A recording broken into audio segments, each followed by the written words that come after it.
At 05:21 hours, local time, at Kerch Naval Base on the Crimean Peninsula, everything seemed to remain under the control of Russia's Black Sea Fleet. Two cable-laying ships, Volga and Vyatka, belonging to Project 15310, were moored inside a heavily protected area. These were $900 million vessels playing an important role in Russia's communications, intelligence, and underwater surveillance system. The mission of Volga and Vyatka was to lay cables and support the Garmonia hydroacoustic network, helping Russia track submarines under the Black Sea. It was a critical link in Russia's offensive and defensive operations in these waters. The Russian commander believed his fleet was safe, but he did not know that Ukraine would shatter all of those illusions in just a few minutes. From the northwest, 14 Ukrainian AN-196 Lyutiys were circling around the Crimean Peninsula and heading toward the Kerch Strait. They were flying at 100 miles per hour in a wide dispersed formation, skimming just above the sea at an altitude of 220 feet, low enough to disrupt Russian radar signals. At the same time, from the central Black Sea, 6 Magura V5 unmanned surface vessels were also cutting through the waves toward Kerch. 3 carried real 700 lb warheads. 2 were decoys, and the final one carried radar jammers emitting signals designed to deceive enemy radar. A multi-layered trap had been set, quiet but deadly. On the coast of Odessa, the Ukrainian control crew monitored the entire operation through the electro-optical sensors of a Bayraktar TB2 flying at 25,000 feet. On their targeting screen, the objective appeared very clearly: Volga and Vyatka.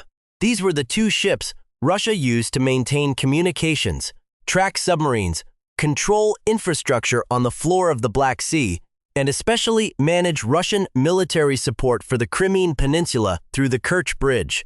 And Ukraine was not just tracking them, they were waiting for the exact moment to turn Kerch into a new shock for the Kremlin.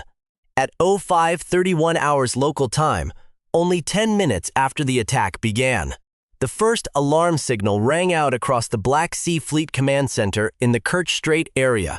On the coastal Neva B radar screen, the Russian duty crew detected 6 strange signals entering the defensive zone from a distance of 50 miles. 3 signals appeared very clearly. The other 3 flickered in and out between wave clutter and sea fog. They were approaching at high speed with a radar cross-section of around 540 square feet across all 6 targets. After being attacked by Ukraine's Sea Baby unmanned boats in mid-December last year, the Russian duty crew had become more cautious and immediately ordered an interception. The data was sent straight to a nearby Pantsir-S1 battery. The 1RS-21E radar immediately acquired and locked onto the targets. Within only 4 seconds, 457 E-6 missiles were launched, tearing through the sea fog at speeds above Mach 4. 3 targeted the clearest signals. The remaining missile raced toward the faint flickering signal zone on the screen. Then the sea lit up. The first 3 missiles struck their targets. The proximity fuses activated at a distance of 12 feet, ripping apart 3 Magura V5 unmanned boats in bright red flashes. But what the Russians did not know was that those 3 were only decoys programmed to emit clear signals and pull Russian fire. One of them carried radar jamming equipment, creating a false signal zone designed to blur the real positions of the 3 warhead-carrying boats approaching behind them. The 4th missile exploded directly inside that jamming zone, and it only tore apart a shadow Ukraine had created. At the same time, the 1RS-11E radar of the Pantsir-S1 detected 14 very weak signals from the southwest. The signals appeared scattered across the screen, flying low just above the sea at around 200 feet. They blended into background clutter from waves, fog, and the electronic aftershock left behind by the interception sequence that had just taken place.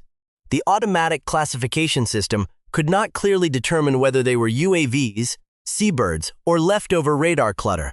And those few seconds of hesitation became a fatal mistake. Ukraine knew that very well, and they had prepared one more trap for Russia's air defense layer.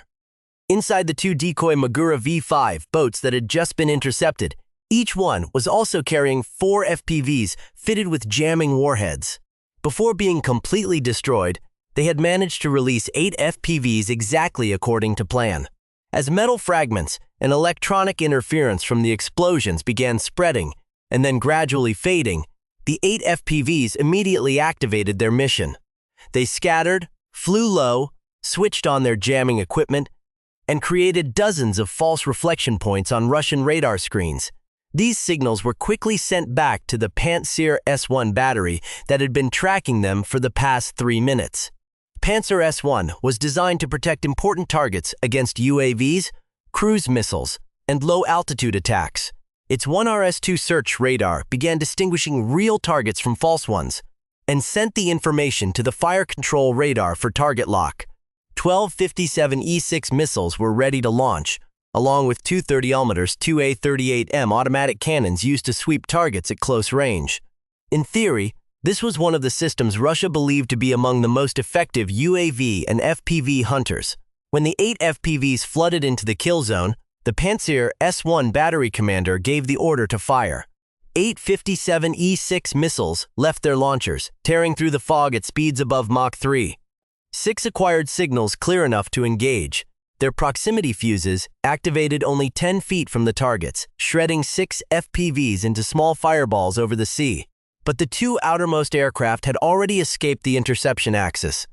They spread wide to both sides, dropped close to the water surface, and blended into the background clutter of 5 to 7 feet waves. On Russian radar screens, they were reduced to 2 weak traces, flickering in and out through the fog. Pantsir-S1 immediately switched to its final option. The 2 30mm automatic cannons opened fire. Dense bursts at a rate of 5,000 rounds per minute ripped through the fog, sweeping across the sea surface in continuous chains of fire. At close range, cannon fire became effective. The 2 remaining FPVs were torn apart before they could push deeper into the defensive zone. In just a few short minutes, Ukraine had forced Pantsir-S1 into a costly, firepower-draining fight created by the trap Ukraine had set. And that was exactly the screen Ukraine needed. Behind that jamming curtain, the 3 warhead-carrying Magura V5 boats and 14 AN-196 Lyutiy UAVs were still continuing to close in. High above the Bayraktar TB2 continued steadily transmitting real-time reconnaissance data back to Odessa through a Starlink connection. That information helped Ukraine identify the exact positions of Russian air defense units while continuously correcting the flight paths of the attack UAV group so they could avoid the interference zones created by their own deception. And now the main attack spearhead was only 20 miles from the Kerch Strait. But at that exact moment, Russia's most dangerous defensive layer began to reveal itself. The Pol-21 electronic warfare system had been set up to turn the airspace around the Kerch Strait into an invisible cage for Ukrainian UAVs.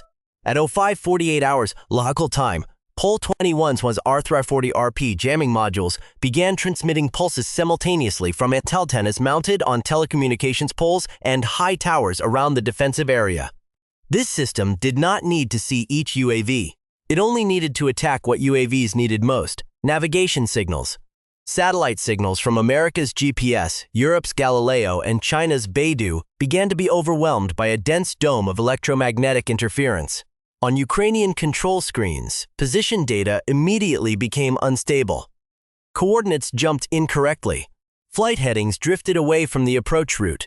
Altitude and speed readings were no longer synchronized with reality. For UAVs flying low over the sea, even a small error could throw the entire formation into disorder.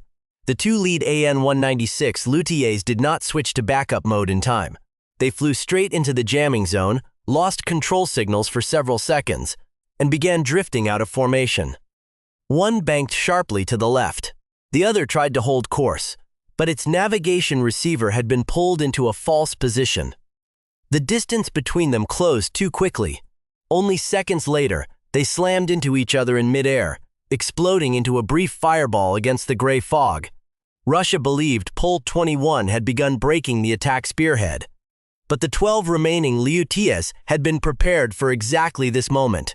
As soon as the red jamming warning appeared, the onboard computer automatically ignored the corrupted satellite data and switched to the inertial navigation system. From that moment on, the UAV no longer asked the satellites where it was. It calculated its own position using heading, speed, acceleration, and data from the ultra-sensitive gyroscopes inside the aircraft body. At the same time, automatic terrain matching mode was activated. The cameras and sensors under the AN-196's belly began scanning the surface below, the coastline, dark water patches, wave patterns, piers, coastal structures, and landmarks preloaded before the mission. The UAV's computer compared the real images with the geographic map stored in memory, then adjusted the flight path little by little. If INAS allowed the UAV to keep flying after losing satellite signals, visual terrain matching helped it check whether it was still following the correct attack corridor. Pole 21 could blind GPS, Galileo, and Beidou, but it could not erase the map already stored inside the UAV's mind, and it certainly could not change the natural terrain or the position of the oil port. One by one, the Lyutiys dropped lower, hugged the sea surface, and continued advancing toward Kerch. Instead of flying by satellite signals, they flew by inertia, by terrain imagery, and by the route they had memorized before the attack. Above them, the Bayraktar TB2 kept circling outside the strongest suppression zone, observing the entire electronic storm erupting below, then collecting and transmitting information back to headquarters to help the UAV swarm stay on course. At 05:52 hours local time, after the Pole 21 electronic warfare screen had been neutralized and bypassed by the Lyutiys, Russia was forced to deploy its strongest remaining tactic. Its main precision strike weapon from Kerch airfield, two groups of Lancet UAVs launched one after another into the pre-dawn fog. The first group, made up of 3 aircraft, was ordered to hunt down the 3 surviving Magura V5 boats on the sea surface. The second group, made up of 10 aircraft, raced after the 12 AN-196 Lyutiys that just punched through the electronic chaos Russia had worked so hard to build. The tactic immediately proved effective. One Lancet from the first group dived toward the sea, locking onto the heat signature of a Magura V5, carrying a 700 lb warhead. The impact struck directly into the center of the boat's hull. Ukraine's explosive charge detonated early, throwing up a column of fire and water 90 feet above the sea. In only 8 seconds, Ukraine lost a critical part of its surface attack spearhead. But the 2 remaining Magura V5s immediately reacted. They accelerated, split into 2 different directions, and lowered their hulls into the wave troughs to disrupt the line of sight. The 2 remaining Lancets began to hesitate. On the Russian control screen, it was no longer clear which boat was carrying the real warhead and which signal was trying to pull them away from the interception axis at the same time. The second Lancet group quietly accelerated toward the Lyutiy formation. The first 2 Lancets locked onto the 2 lead Lyutiys and dived in at a diagonal angle from behind. In the final few seconds, the Lancet cameras saw only the bodies of the Ukrainian UAVs growing rapidly larger on the screen. Then impact. 2 fireballs lit up almost simultaneously against the gray sky. The Lancet warheads detonated close to the Lyutiy bodies, sending fragments through the wings, fuel tanks, and electronic compartments. One Lyutiy snapped in half in midair, spun downward, and fell into the sea trailing black smoke. The other had one wing torn away, pitched nose first toward the water, and exploded again when it struck the sea. Russia immediately recognized the problem. If they wanted to break the entire Lyutiy swarm, they needed more firepower from behind. The Russian commander decided to redirect the 2 remaining Lancets from the Magura hunting group, ordering them to climb, leave the sea surface, and join the aerial pursuit. The 2 surviving Magura V5 targets were handed over to the Russian Navy, where modern missile corvettes had been ordered to lock down the approach area. The 2 reinforcing Lancets immediately showed their strength. They caught 2 Lyutiys at the rear of the formation and drove straight into them on suicide trajectories. 2 fireballs exploded above the sea surface. 2 more Ukrainian UAVs were removed from the attack. By this point, the Ukrainian control crew understood that if they continued holding the old formation, there would not be enough UAVs left to reach Kerch. The order was given immediately. Increase to maximum power, spread the formation wide, and escape the pursuit zone. The Lyutiy engines roared at their highest output. One by one, the aircraft pushed their speed to around 120 miles per hour, turning onto multiple axes to force the Lancets to divide their hunting paths. It was a risky decision. Flying faster meant burning fuel faster. If the chase lasted a few more minutes, some UAVs might not have enough fuel left to complete the attack plan. But it was also the only way to survive. After 5 minutes of pursuit, the chase distance began to stretch. The Lancets could only reach 80 miles per hour, while the Lyutiys maintained a much higher speed. The Ukrainian UAVs escaped the target lock zone, but the price was that the formation had been pulled away from its original attack path toward Kerch. The Russian commander saw this on the screen. He understood that the Lancets could not keep chasing forever. If they continued, they would move beyond the control zone and waste themselves for nothing. A new order was given: withdraw the 8 remaining Lancets back to base while transmitting warning data to the entire defensive area around Crimea and Krasnodar at 05:58 hours local time. 8 AN-196 Lyutiys and 2 Magura V5 unmanned boats had broken through most of the defensive grid around the Kerch Strait. After spreading out to escape the Lancets, they began converging back onto their attack trajectories. Taking advantage of the moment when Russian air defenses were still focused on the UAVs in the air, the final interception layer came from a Kerch-class missile ship guarding the anchorage area. At this point, the distance was already dangerously close. 2 vertical launch tubes immediately opened fire. 2 missiles shot out of the launch cells, rising straight up from the deck before angling sharply toward the Ukrainian formation. 2 Lyutiys were hit and exploded against the gray sky, leaving long trails of black smoke over the sea. But the remaining 6 kept charging forward. Ukraine immediately changed formation. 2 Lyutiys climbed higher as decoys, forcing Russian radar to look up and track them. The other 4 dropped lower, skimming close to the water to conceal the true approach vector of the 2 Magura V5 boats racing at sea level. The ship-borne Pantsir-S1 missile gun air defense system on the Kerch was activated. 2 Hermes K missiles left the launcher, accelerating rapidly through the fog. They locked onto the 2 Lyutiys flying the highest. 2 flashes erupted almost at the same moment. The 2 decoy UAVs were torn apart in midair.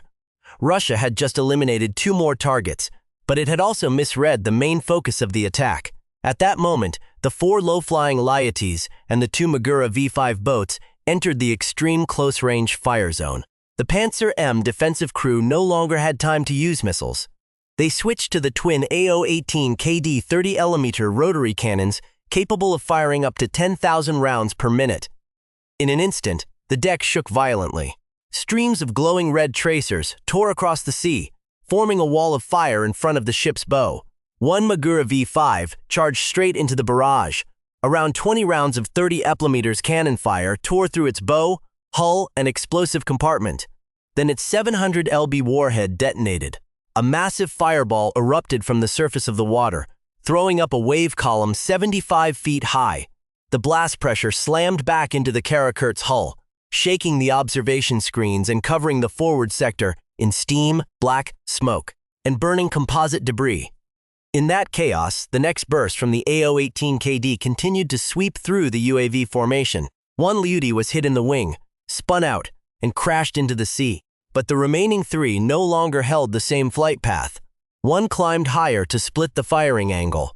The other 2 dropped even lower to the surface, shadowing the last Magura V5 as it hid in the smoke and broken waves. The Pantsir-S1 gun barrels were immediately pulled upward to follow the 2 aerial targets. The elevation angle increased to around 60 degrees. In those few brief seconds, the entire close-range firepower of the Russian ship was forced to choose between the aerial targets and the threat on the water. And that was enough. The last Magura V5, together with the 2 low-flying Lyutiys, slipped through the gap that had just opened and closed in on the anchorage area of the Volga and Vyatka. Russia's final defensive layer was still firing, but Ukraine's main strike had already passed the point where it could be easily stopped. High above the Kerch Strait area, the Bayraktar TB2 was still quietly holding position at an altitude of 25,000 feet. From above, its electro-optical sensors locked firmly onto the final 2 targets, Volga and Vyatka. Fire control data, approach angles, wind direction, anchorage position, and weak points on the hulls were immediately transmitted back to the Ukrainian control center. Below, the anchorage area had fallen into chaos. Two 12.7mm cord heavy machine guns at defensive positions near the pier began opening fire, sending long bursts across the sea surface. On the Kerch-class missile ship, the two AO-18KD rotary cannons were still roaring, firing streams of 30mm rounds through the fog. But Russian firepower was not. One part was trying to track the UAVs above, while the other was trying to find the Magura V5 hiding close to the water. Those few seconds of delay were all Ukraine needed. The final Magura V5 pressed close to the sea surface and drove straight into the starboard side of the Volga, right in the low section near the waterline. This was the most dangerous point for a moored ship, because the explosion would not only strike the outer steel hull, but could also rupture technical compartments and cause internal flooding.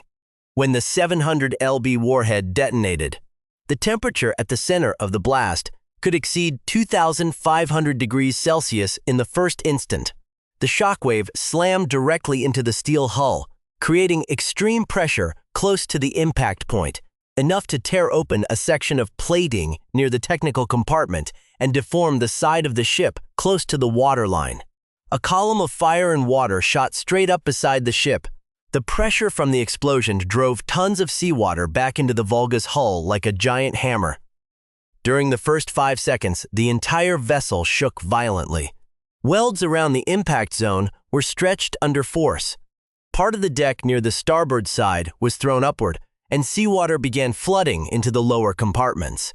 The electrical system in the auxiliary machinery area shorted violently and then went dark. Cables, metal fragments, and technical equipment fell into the water amid white smoke, hot steam, and burning composite debris.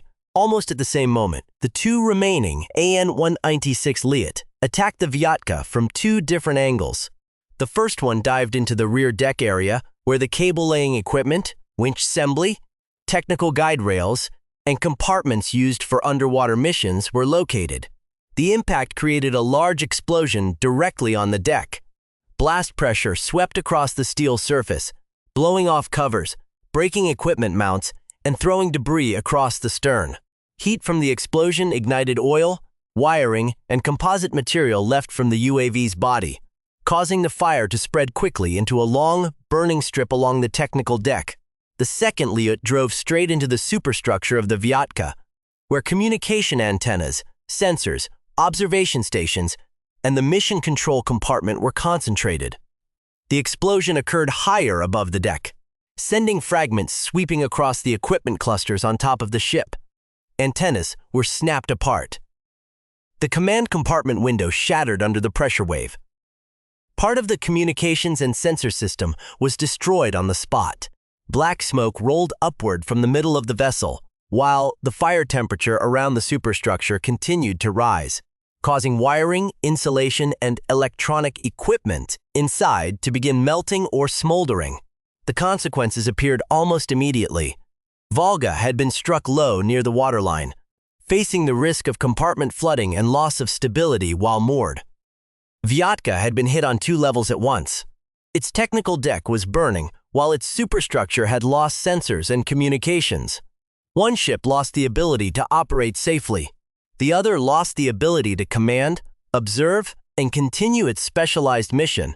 The strike did not only create 3 separate explosions, it struck directly at the vital functions of the two cable-laying ships, their ability to move, deploy underwater equipment, communicate, and maintain surveillance missions. In a single moment, Volga and Vyatka were no longer two quiet strategic assets serving Russia's network beneath the Black Sea. They had become two burning masses of steel inside the very area Russia believed was the most heavily protected zone in Kerch. The consequences of the strike were not only that Volga and Vyatka were destroyed or heavily damaged. The bigger problem was that Russia had lost two specialized assets with important roles in its communications, surveillance, and undersea warfare network in the Black Sea. These were not ordinary transport ships, but technical platforms used for cable laying, supporting hydroacoustic systems, tracking submarines, and potentially conducting missions involving undersea infrastructure on the seabed. For Russia, this damage will be very difficult to replace quickly. Ships like Volga and Vyatka contain large amounts of electronics, sensors, winch systems, technical compartments, and specialized equipment. Under sanctions and limited access to components, repairing or replacing them will be expensive, time-consuming, and will weaken the Black Sea Fleet's undersea operational capability.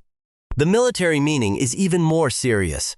The strike shows that Ukraine is not only attacking warships, but targeting the entire ecosystem that helps Russia maintain control over Crimea.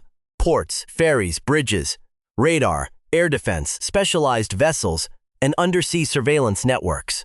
When these targets are threatened at the same time, Crimea is no longer a safe rear base. It is gradually becoming an isolated area that must be defended constantly.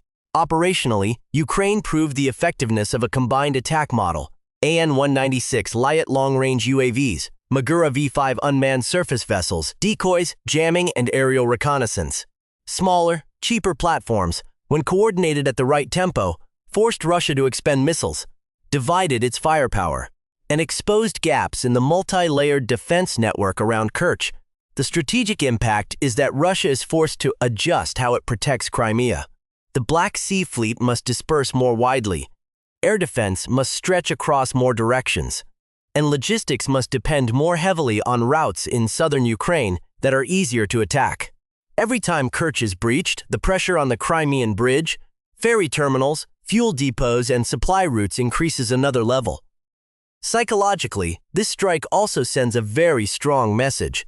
If even the Kerch area can still be penetrated, then no position in Crimea can be considered absolutely safe anymore. This forces Russia to allocate more forces to defending the rear instead of concentrating everything on the front line. For Ukraine, the message is clear. Crimea can be isolated step by striking key links. Instead of searching only for one decisive battle, the attack on Volga and Vyatka therefore did not only cause material damage. It weakened Russia's undersea control capability, shook confidence in the Kerch defense system, and forced Moscow to pay an increasingly high price to maintain its forces on the peninsula. From a strategic perspective, Russia's greatest loss is not only 2 ships. It is the fact that Ukraine is turning Crimea from a fortress into a logistical burden that is becoming harder and harder to protect. What do you think? In your view, was Russia's biggest loss in this strike the loss of Volga and Vyatka, or the shock of seeing the Kerch defense system pierced right in front of the Black Sea Fleet? Leave your comment below.